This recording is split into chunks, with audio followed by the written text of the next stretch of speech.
এসেছে নতুন রথ নিয়ে। উমা ঠাকুর কই ঠাকুর? এই দাদা এসেছে নতুন রথ নিয়ে, কি মজা।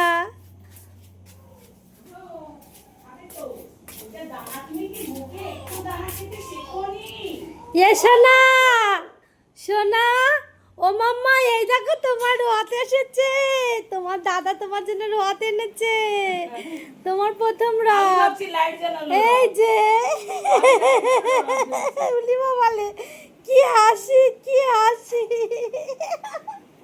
ওমা খুশি হয়েছে? খুশি হয়েছে? ও বাবা, হ্যাঁ ধরতে হবে। হ্যাঁ কালকে রথ টানবে, এখানে দড়ি টানিয়ে দেবো, ঠিক আছে।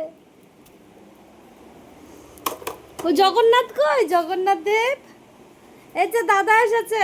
থ্যাংক ইউ দাদা। ও বাবা রে, জয় জগন্নাথ জয় জগন্নাথ।